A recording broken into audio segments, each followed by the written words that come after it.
into my next question, Stan, is about the women, because obviously that's the reason why they started to employ the women, is because the men were off at war. They were virtually called up. Tell us how that happened then, Stan, if you don't mind. When did they arrive? Did you see them arrive or what? They were there almost from the beginning when I was there.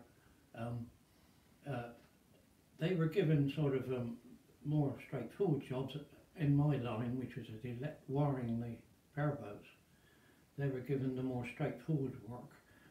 They didn't get employed in the engine room connecting up all the engines. We had 2 male full-time electricians. One would take the forward part of the boat and one would take the engine room, and that's how it went on from boat to boat, because each knew the job before they started it. You picked up the drawing, the diagrams from a stores, and when you finished a job you would take it back. But yeah, the women worked in very well. They were good. And one funny thing was that on the boats, as you progress from boat to boat, there was one person that had a very good singing voice, a man, and all the women used to like to get on the boat that he was on, because he used to sing the songs of that time, you know, and we liked it as well.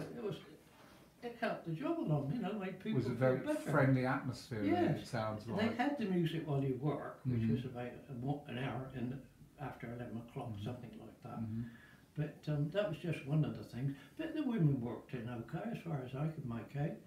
They didn't do the more complicated jobs, but they worked on all the range of craft, did they? The motor boats as well as the motor torpedo boats? Did they? Oh yes, they were part of the electrical group, like the gang. Yes. I was part of. Yes. And that would go from one boat to the next, whether it was an RAF rescue launch or a torpedo. Oh, I see. That's how they organised the workshop. So you were attached to a gang, and that gang would do the same job on each boat and work around the. I've got you. And so the women, did you have much contact with them in the sense they lived at the Priory? That's where they were billeted and trained, is it? They trained at the Priory, but they lived at Langdale House, which was a big manor house, where the overlooking the council estate at Hythe. It had all that land there. It's a massive place. Is it there now? Still there? No, that's gone. It's gone. It's housing estate. The entrance into the estate at the top of the hill was still there, but the 2 stone pillars and the wrought iron gates, they've all gone. And they came to work, the ladies, by bus, did they? They could actually walk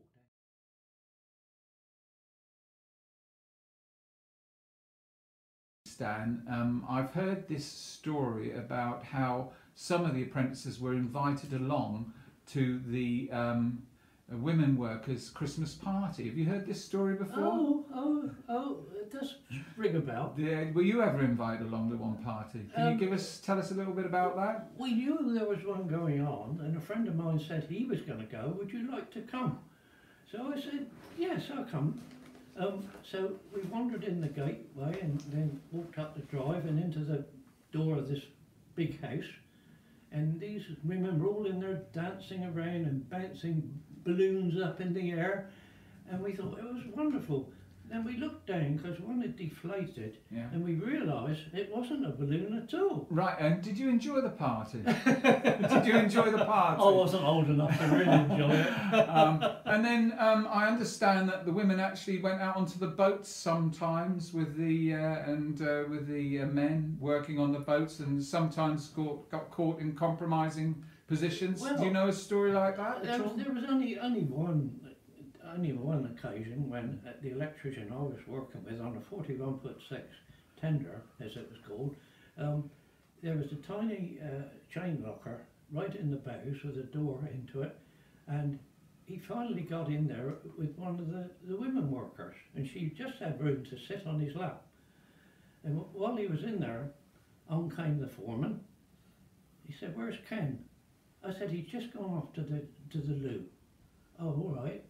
And he waited and waited and waited. Of course, they couldn't come out. And about a good half an hour went by, and in the end, he snapped off in an anger and said, "I can't wait any more," he said. And they tumbled out, all out of breath, you know. I understand. That never happened to you, did it? So no. Nothing never happened like that.